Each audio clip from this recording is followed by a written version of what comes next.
दुलाराय बर' फरायसा आफादा दिनै जिल्ला आरो महकुमा लेभेलाव जोङो दुलाराय बर' फरायसा आफादनि साफ्रोमबो बिबानगिरिजों लोगोसे साफ्रोमबो बर' रायजो राजाफोरखौ जों सांग्रां खालामनाय गोख्रों खालामनायजों लोगोसे बर' हारिनि खामानि मावनो बा बर' समाजनि खामानि मावनो थाखाय जोंनि बिबानगिरिफोरखौ सांग्रां मोनसे खालामनायनि थाखाय जों हाबाफारिखौ लादों। लोगोसे बर'फोरनि गेजेराव जोङो खौसेथि आरो गोजोननि गेजेरजों जों बर' जातिखौ बोरै दाफामफिननो हायो, बर' जातिखौ जों बुहुमाव बोरै गेरेमसा महरै लांनो हायो, बेनि मोनसे सतबांसा लानाय बा खामानि मावनो थाखाय जों दिनै बे हान्जा सुरनाय जों हाबाफारिखौ लादों।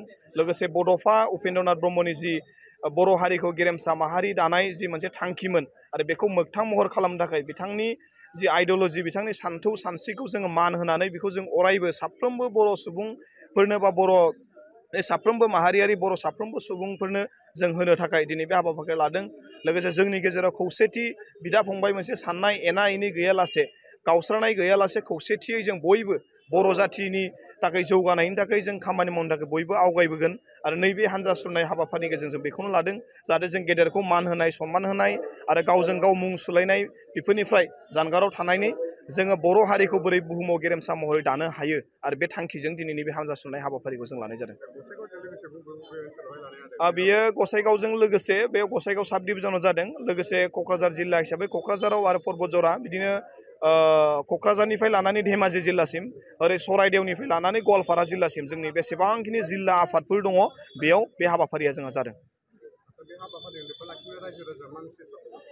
जों रायजो राजाफोरनो जों बेखौनो मेसेज होदों, जों साफ्रोमबो दुलाराय बर' फरायसा आफादनि बिबानगिरिफोरा जों समाय लादों बड'फानि सावगारि खाथियाव। जों बर' जातिनि थाखाय जों खामानि मावलांगोन, बर' हारिखौ गेरेमसा माहारि दानो थाखाय जों खावलांगोन।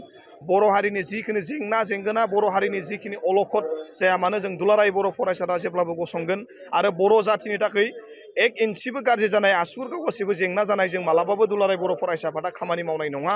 जों बेखौ दिनै बे हान्जा सुरनायनि गेजेरजों जों बुंदों। बेखायनो साफ्रोमबो रायजो राजाफोरखौ जोङो बुंदों, जों दुलाराय बर' फरायसाफ्रा जेब्लाबो दं, रायजो राजाफ्रा सिन्था खालामनांगौ एबा जिंगा सिनांगौ गैया।